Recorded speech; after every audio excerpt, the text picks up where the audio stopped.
after watching the trial of Kyle Rittenhouse, it's quite obvious that they are sending out a message to people that are not white. And that message is that you cannot do what white people do. When white people break the law, they're going to find some loophole in the law to make this guy lawful for breaking the law. Kyle Rittenhouse was underage for one. He got someone to buy him a gun. Isn't that against the law? If I buy a gun for someone that cannot carry a gun, whether it be the age or maybe it might be a felon, isn't that a crime? But not if you're white. The guy bringing guns across state line, pretending that he's going to help people protect their businesses. But he's not old enough to carry a firearm, especially the one he has. And all I can hear people saying, oh, he's a good kid. He's a murderer. And if you allow him to get away with this murder, what about the murders in the future? He's got his fur, his taste of blood. You let him on the court, they let him stand, put him on the witness stand. And it's quite evident he knows what he's doing. He knew he was breaking the law. But like most white people are, they think they can outsmart people. I have the gift of gab. You can't outthink me. The judge is scolding the prosecution. They're trying to let this kid walk. Why? Because he's white. And that is the only reason. Let a black person buy a gun for some kid that's not old enough to have it and see what happens to that person. Let a black kid that is not old enough to have a gun bring it across some state line to a place where it's even more against the law. And see what happens to that kid. I don't care what type of business you see you was going to protect.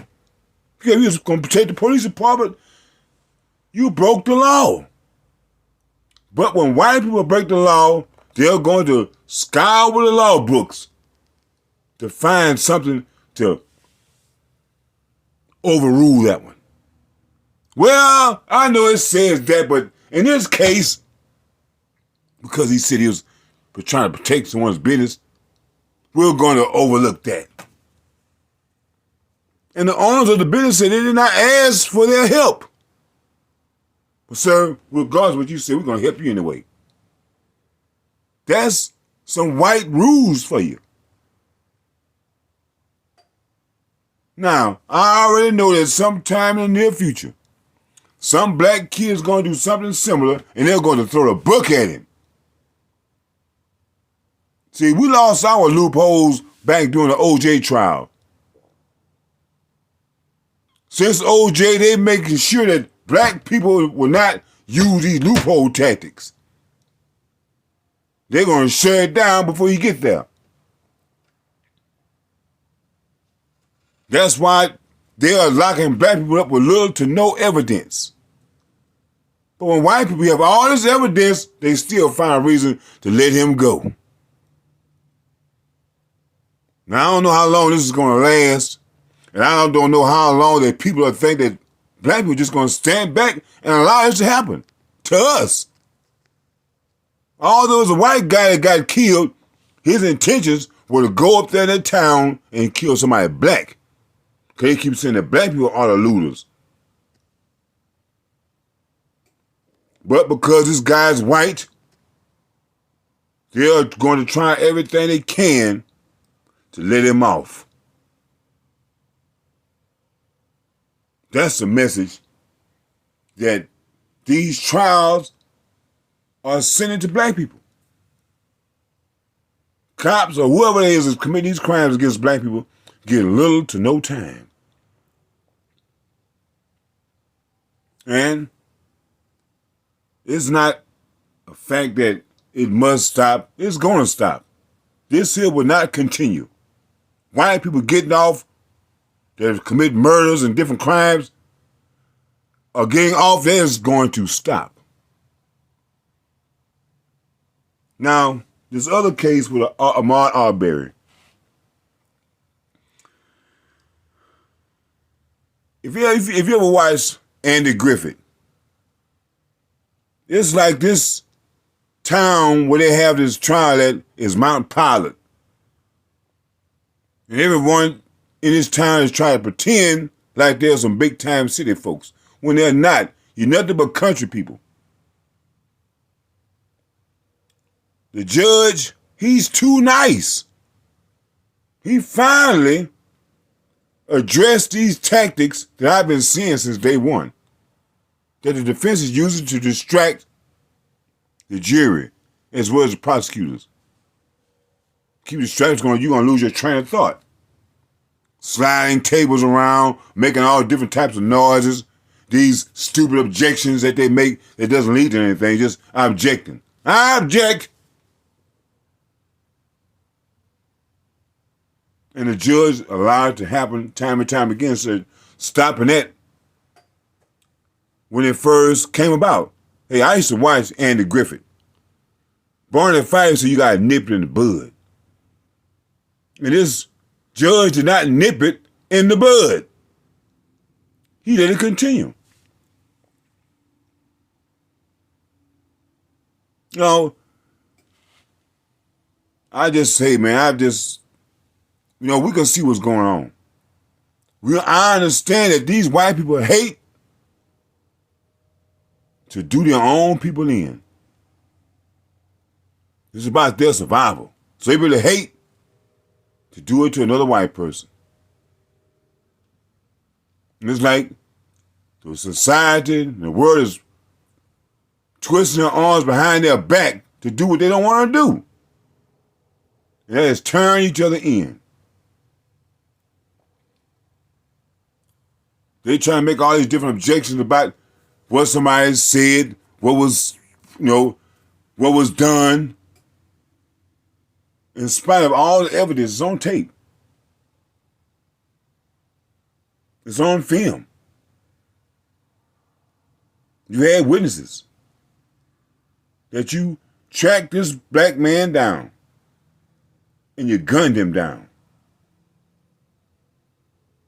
What person, somebody riding behind me in a truck with guns, you think I'm finna just stand there? You think I'm not finna try to separate them from that gun? I'm just gonna stand there. But that's the thoughts and the minds of white people. That as a black person, you supposed to stand right there. I'm a white man. I told you to identify yourself, and you black person, identify yourself. If I tell you to stand right there, you stand right there. If I tell you to stop, you stop. I'm a white man. That dog don't hunt no more. Black people have been tired of it years ago. But we had too many of these bootlicking coons that scared their own shadows. We had to let them people die out, get out the damn way. So now we got some people on the scene who is not going to go for that. That dog don't hunt no more. You know, if I didn't know any better, I would say that the judge and the defense attorneys all know each other. They walking around the courtroom doing what the hell they want to do. And the judge just lets them do it. He's not controlling his courtroom. That dude, Goff, he's an expert at being an ass. He's an expert at it. The lady said, gave this officer the transcript and say, I'm going to put that same transcript on the screen so you can see on the screen. You can read off the screen or you can read from the transcript I gave you. Here come Goff's stupid ass I can't see it on the screen. The lady like, when I put up on the screen, you'll be able to see it. But it's things like this where he's feigning ignorance, even though I just don't feel like this man is feigning all the time. I believe the man he's ignorant. But the judge allows him to do it. When he was scolding one of those attorneys about those distractionary tactics, the attorney gonna look like he's all shocked or whatever. And judge like, hey man, look, I don't want to hear nothing, no apologies, nothing. Hey, I just want to stop. And I hope that he's really serious about that. And I hope that he's prepared to hold someone in contempt, because these country bumpkins are going to do it again. And pretend like, oh, I didn't know. I forgot. See, one thing these people don't realize is that we, the black people, we are not going to forget either. All these things that you are doing, the way you let us get treated, we're not going to forget it. And we see that the tactics you're trying to use by letting other people into the country that's going to do your dirty work, it's not going to work. Black people are not going to stand around and be some type of damn guinea pigs or targets. We're not going for it. And you know what? People talk about, man, if they do this, these people are not going to do what they should do in life, man, which is the right things. Because it's not in them. And they want to keep control and maintain their financial superiority.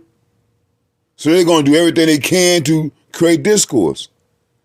That's why they'll treat a black person that's in America one type of way, then they'll treat another black person from another country another type of way. That's so black people, that's to keep us away from each other. It's a tactic they've been using for years. But you don't realize that black people over here, we already proven ourselves to be strong people. And no civilization has remained on top forever. All the greats rose and fell. And this one's going to do the same. That's why I'm saying the thing that you do, people are not going to forget it. And, hey, people don't forget, you don't forget the people that's been mean to you, and you don't forget the people that's been nice to you. So the people that's been mean to black people, hey, just remember, you will not be forgotten. And to the people that's been nice to black people, as well, you will not be forgotten. Letting this Kylie Rittenhouse guy off is just going to send a bad message. It's already sending a bad message because, you know, it's like, hey, I'm white and whatever I do is good.